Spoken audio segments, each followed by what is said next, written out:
100. அந்த பொண்ணு தான் ஃபஸ்ட் ரேங்க்கு.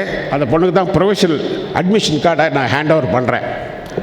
பண்ண உடனே இந்த ப்ரெஸ் ரிப்போர்ட்டர்ஸ் எல்லாம் உடனே அந்த பொண்ணுக்கிட்ட போய் கேட்குறாங்க, ஏம்மா உனக்கு தான் 199.25 இருக்க, உனக்கு மெடிக்கல் காலேஜ் கிடச்சிருமே, நீ ஏன் வந்து அக்ரியில் சேர்ற அப்படின்னாங்க.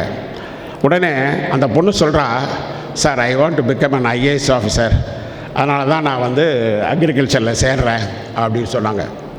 உடனே அந்த ப்ரெஸ் ரிப்போர்ட்டர் என்கிட்ட வந்துட்டாங்க, சார் நீங்கள் வந்து விவசாயிகளுக்காக இந்த காலேஜ் வச்சுருக்கீங்களா இல்லை ஐஏஎஸ் ஐபிஎஸ்ஸை கோச் பண்ணுறதுக்காக இந்த காலேஜ் வச்சுருக்கீங்களா அப்படின்னு ப்ரெஸ் ரிப்போர்ட்டர் என்ன கேட்டாங்க.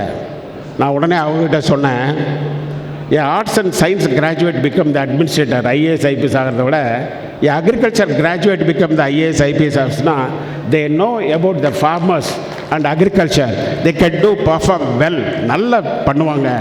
அதனால் அவங்கள விட எங்கள் கிராஜுவேட் வந்து ஐஏஎஸ் ஐபிஎஸ்ஸாக இருக்கிறதா வந்து மிகச்சிறந்ததாக இருக்கும் அப்படின்னு சொன்னேன்.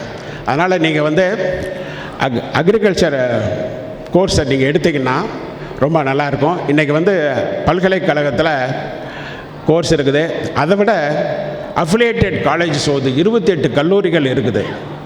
நீங்கள் அந்த காலேஜெல்லாம் நீங்கள் சேர்ந்து படித்து உங்களை வரலாம். அதே மாதிரி அக்ரிகல்ச்சர் படிச்சுட்டு நீங்கள் எல்லா சிவில் சர்வீஸு என்டையராக ஈவன் டிஎன்பிஎஸ்சி எல்லா கோர்ஸ் எல்லாத்தையுமே படிக்கலாம். நல்ல ஒரு எதிர்காலம் இருக்குது. அதாவது bank services, fertiliser, pesticide company, அதாவது ஆப்பர்ச்சுனிட்டி ரொம்ப அதிகம். அக்ரிகல்ச்சர் படிச்சுக்கிறவங்களுக்கு எல்லா துறைகளும் போகலாம். அதனால் நீங்கள் வந்து அக்ரிகல்ச்சர் படித்து நீங்கள் தாராளமாக வந்து நல்ல ஒரு பயனை பெறலாம் என்று கூறி, எனக்கு இந்த வாய்ப்பை அளித்த யூனிக் அகாடமியினுடைய தலைவர் கோவிந்தராஜ் அவர்களுக்கும் நண்பர் விஸ்வநாதன் அவர்களுக்கும் நன்றி கூறி விடைபெறுகிறேன். நன்றி, வணக்கம்.